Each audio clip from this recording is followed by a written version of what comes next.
Assalamualaikum warahmatullahi wabarakatuh. Saya Irna Wulandari dari kelas pagi A3, NIM 171041646. Jadi di sini saya akan menjawab soal ujian tengah semester mata kuliah marketing dari dosen pengampu Adi Mursalin SEMM. Soal pertama di bagian A, yaitu sebutkan dan jelaskan 3 definisi marketing menurut para ahli dan bagaimana definisi marketing menurut Anda sendiri. Menurut Bond dan Kurt 2005, marketing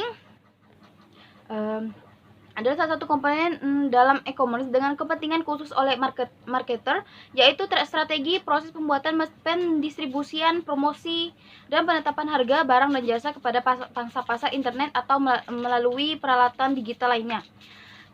Marketing menurut Armstrong dan Kotler 2004 adalah yang bisa diartikan sebagai berikut. Marketing adalah sisi pemasaran dari e-commerce yang terdiri dari kerja dari perusahaan untuk mengkomunikasikan sesuatu, mempromosikan dan menjual barang dan jasa melalui internet. Menurut Strauss dan Ford 2001, marketing adalah penggunaan data dan aplikasi elektronik untuk perencanaan dan pelaksanaan konsep, distribusi, promosi, dan penetapan harga untuk menciptakan pertukaran yang memuaskan tujuan individu dan organisasi. Menurut saya, marketing adalah sisi pemasaran dari e-commerce yang terdiri dari kerja sebuah perusahaan untuk mengkomunikasikan suatu, mempromosikan, serta menjual barang dan jasa melalui internet atau peralatan digital lainnya. Soal nomor 2 yaitu apa tujuan melakukan pemasaran internet atau marketing. Yang pertama, menjangkau para calon konsumen dengan biaya yang lebih murah. Yang kedua, melacak dan juga mengukur data respon konsumen terhadap aktivitas marketing yang dilakukan perusahaan. Yang ketiga itu menjangkau suatu pasar global sebagai pangsa pasar baru. Yang keempat, menyajikan suatu promosi yang lebih menarik. Yang kelima, mempermudah sebuah proses pembelian dibandingkan dengan sistem offline. Yang keenam, personalisasi suatu pemasaran untuk tiap calon konsumen. Yang keenam yaitu one on one marketing juga. Yang ketujuh, 24 hours marketing pula. Soal nomor 3 yaitu jelaskan beberapa tips untuk pemasaran di internet melalui sosial media seperti Facebook, Instagram, email, atau WhatsApp. Yang pertama, membangun kredibilitas. Yang kedua, menarik pelanggan potensial. Yang ketiga, membangun relasi di media sosial. Yang keempat, membagikan konten yang sesuai, membuat konten yang valuable. Yang kelima, menggunakan gambar yang baik dan menarik. Yang keenam, crowdsourcing untuk konten menarik dan otentik. Yang ketujuh, berpartisipasi dalam kelompok dan komunitas. Yang ke-8, berinteraksi dengan followers. Yang ke-9, fokus pada beberapa platform sosial media yang berpotensial. Soal nomor 4 yaitu jelaskan tentang langkah-langkah cara memasang iklan gratis di Facebook yang perlu Anda persiapkan terlebih dahulu. Di antaranya, yang pertama, akun Facebook yang aktif. Yang kedua, fanpage. Yang ketiga, gambar yang lolos peraturan teks maksimal 20% atau video. Yang keempat, materi copywriting. Yang kelima, kartu kredit atau kartu debit dari Bank Mandiri yang sudah verified by Visa atau kartu Genius dari BTPN. Untuk membuat iklan dari Facebook, yang pertama, mengakses halaman Ad Manager Creation. Langkah pertama untuk membuat iklan di Facebook adalah mengakses halaman Ad Manager Creation. Yang kedua, menentukan objektif iklan di Facebook. Saat ini ada 11 yang terbagi menjadi 3 bagian utama, yaitu awareness, yang kedua consideration, dan yang ketiga yaitu conversion. Setiap bagian ini mempunyai fungsi dan tujuan masing-masing. Misalnya, Anda setiap mempunyai produk baru dan ingin memperkenalkan produk tersebut ke masyarakat, maka objektif yang tepat adalah awareness. Kalau Anda ingin masyarakat Kalau Anda ingin mendatangkan pengunjung yang banyak ke dalam website Anda, maka consideration merupakan objektif yang tepat. Begitu juga jika Anda ingin meningkatkan konversi penjualan, mengubah pengunjung website menjadi pembeli, maka objektif yang tepat adalah conversion. Jadi di sini Anda tidak perlu bingung dalam objektif, sesuaikan saja dengan apa yang ingin Anda capai dengan Facebook Ads. Yang ketiga yaitu menentukan audiens, penempatan, anggaran, dan penjadwalan iklan. Yang keempat, melakukan pembayaran. Soal nomor 5 yaitu jelaskan apa yang dimaksud dengan crowdsourcing, peer-to-peer lending, dan crowdfunding. Crowdsourcing adalah sebuah istilah yang sering digunakan untuk menggambarkan suatu proses dalam mendapatkan pekerjaan ataupun pendanaan dari sekelompok orang dalam jumlah banyak melalui fasilitas online. Konsep yang digunakan untuk menjalankan teknik ini adalah dengan tersedianya orang-orang dalam kelompok besar untuk berpartisipasi menghasilkan konten atau pendanaan. P2P lending merupakan wadah atau tempat atau suatu media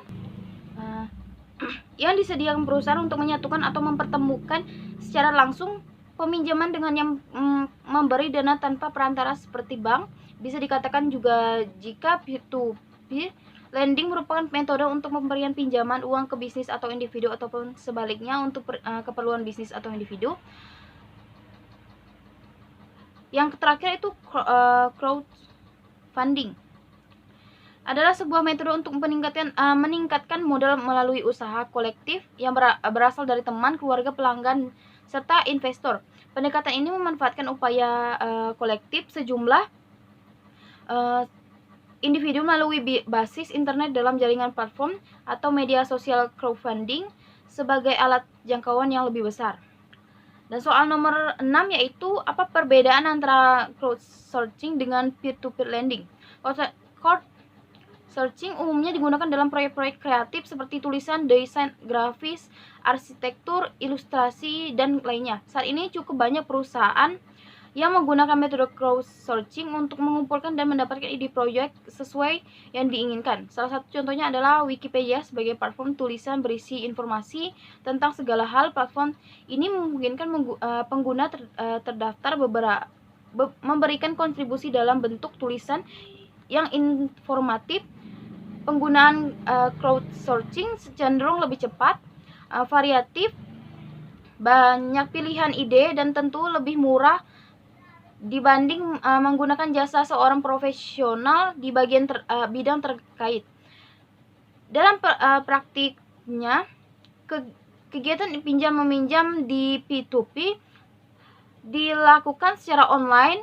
Pemberi pinjaman dan meminjam tidak bertemu satu sama lain. Di samping itu, Anda bisa mendapatkan pinjaman tidak perlu menjaminkan apapun tanpa anggunan.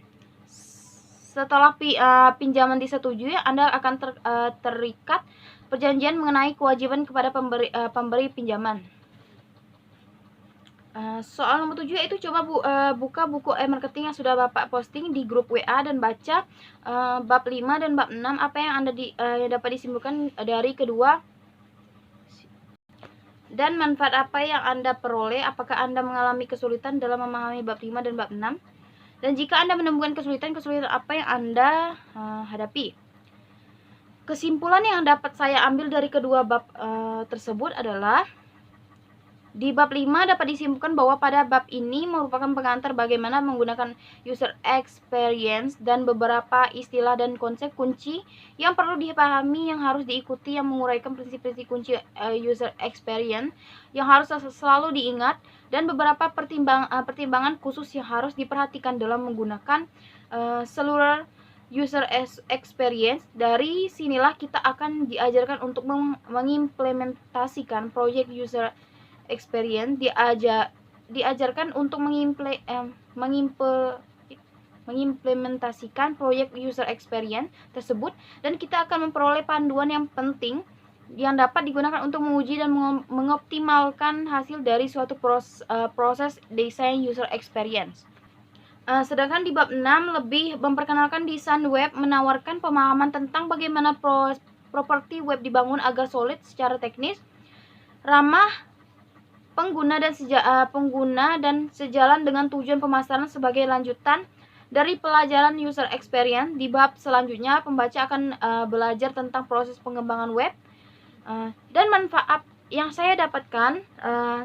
Saya setelah membaca kedua bab tersebut, yaitu saya memahami bahwa kedua materi tersebut saling berhubungan, yang mana sebelum memulai mendesain sebuah web, kita harus mempelajari dulu yang namanya user experience di bab 5. Setelah itu baru belajar lanjutannya dengan proses pengembangan web pada bab 6.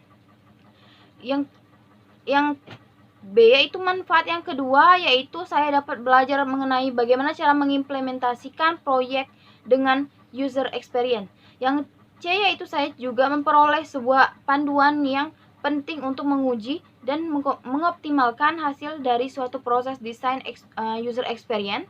Dan D yaitu memahami tentang bagaimana properti web dibangun, serta belajar tentang bagaimana proses pengembangan sebuah web. Sebenarnya mungkin menurut banyak orang tidak ada kesulitan yang dihadapi untuk memahami kedua bab tersebut. Namun menurut saya merasakan sedikit kesulitan karena perlu adanya penjelasan yang lebih dari orang-orang yang memang lebih tahu mengenai apa yang dibahas dalam bab kedua tersebut. Dengan begitu mungkin saya akan mendapatkan lebih banyak lagi manfaat dari memahami kedua bab tersebut. Dan selanjutnya yaitu bagian B, yaitu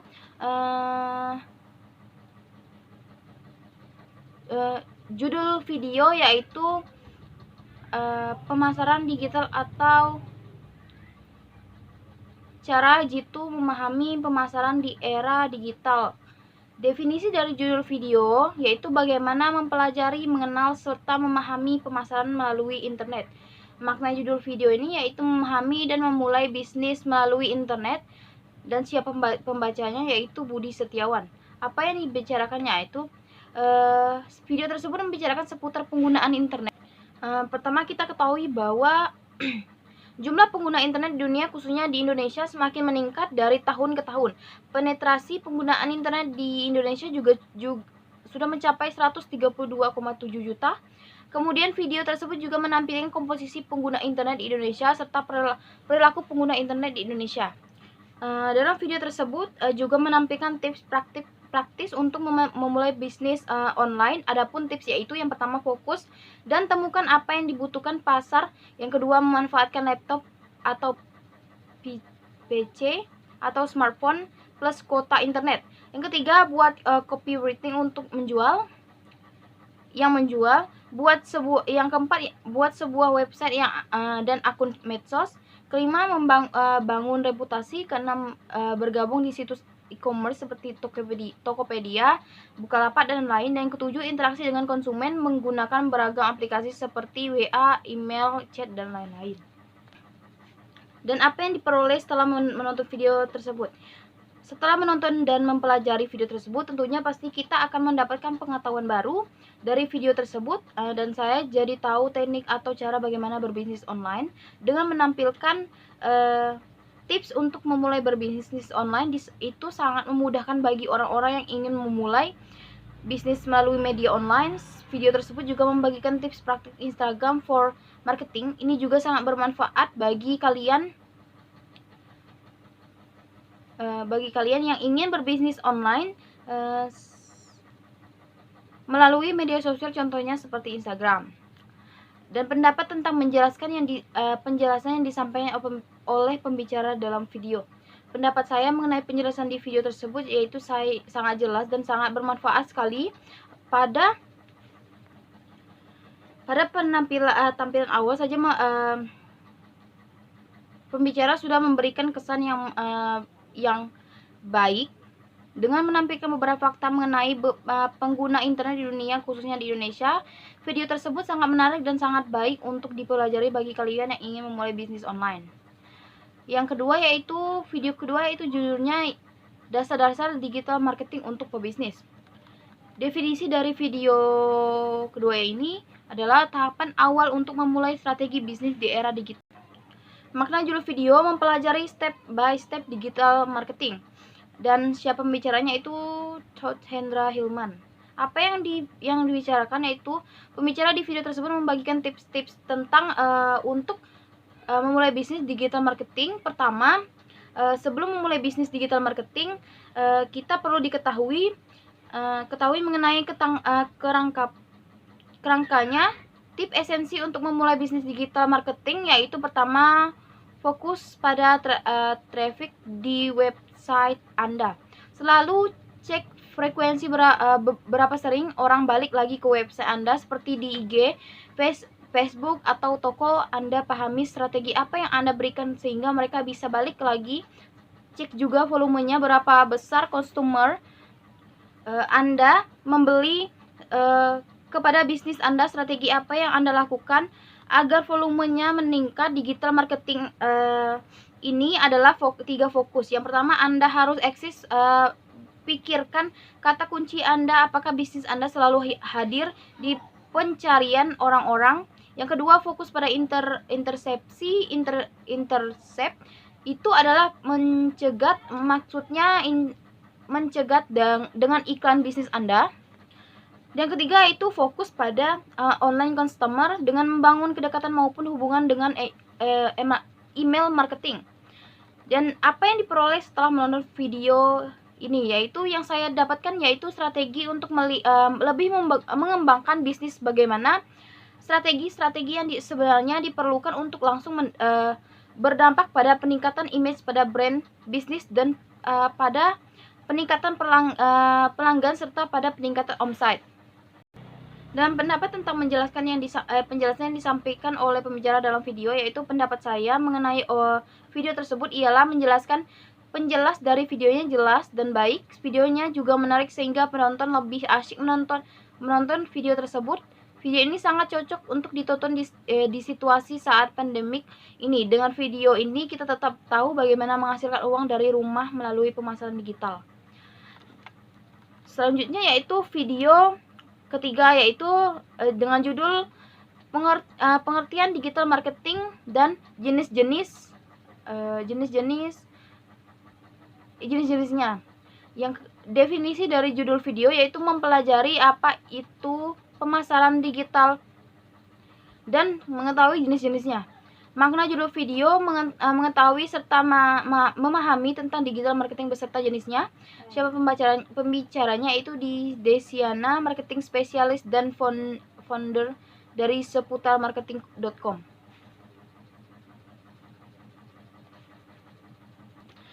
Apa yang dibicarakan video tersebut menyampaikan pemahaman mengenai digital marketing, yaitu adalah salah satu metode marketing yang menggunakan digital online marketing sama dengan online marketing. Apa yang diperoleh setelah menonton video mengetahui secara mudah mengenai pengertian digital marketing dan apa saja jenis marketing yang dapat diterapkan bagi bisnis apapun. Pendapat tentang penjelasan yang disampaikan oleh pembicara dalam video, yaitu dalam video ini isi materi yang disampaikan sangatlah menarik sehingga dapat menambah pengetahuan kita. Selain itu, cara penyampaiannya juga bagus dan mudah untuk dipahami. Video yang keempat yaitu yang judul What is Crowd Searching. Definisi dari judul video itu apa itu crowd searching. Makna judul video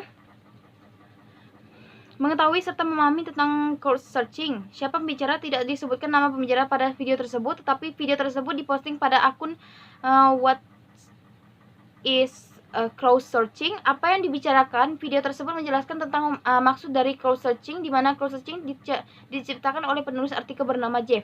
Apa yang diperoleh setelah menonton video ini mengetahui bahwa crowd searching adalah tindakan yang secara tradisional dilakukan oleh karyawan yang ditunjukkan dan mengalihdayakannya ke kelompok orang yang umumnya tidak dikenal dalam bentuk panggilan terbuka. Pendapat tentang penjelasan yang disampaikan oleh pembicara dalam video ini membahas sebuah materi yang menarik, di mana materi ini termasuk jarang diketahui orang-orang. Gambar dan tulisan dalam video tersebut juga menarik penonton. tetapi sayangnya durasi tulisan dalam video tersebut terlalu cepat. Video kelima yaitu judul video yaitu digital marketing menumbuhkan pemirsa Facebook fanpage pelatihan digital marketing pahlawan ekonomi. Definisi dari judul video, pemasaran digital menambah atau mengumpulkan konsumen dari fanpage Facebook. Makna judul video yaitu menemukan konsumen dari fanpage Facebook pada digital marketing. Siapa pembicaranya? Yaitu Resa Ayu Putri, tim trainer Facebook. Apa yang dibicarakan pembicara dalam video tersebut menjelaskan bagaimana menarik perhatian orang-orang yang ada di fanpage Facebook. Apa yang diperoleh setelah menonton video untuk menarik perhatian konsumen di fanpage Facebook kita harus melakukan yang pertama, harus mengundang orang untuk menyukai halaman kita. Selanjutnya ditambahkan tombol untuk ajakan bertindak atau promosikan halaman Facebook kita di seluruh katalog komunikasi yang ada di sosial media. Pendapat tentang penjelasan yang disampaikan oleh pembicara dalam video. Pembicara menjelaskan materi dengan santai, asik, dan sangat jelas. Pembicara terlalu cepat dalam menyampaikan materi tersebut. Dan itulah jawaban ujian tengah semester saya. Wassalamualaikum warahmatullahi wabarakatuh.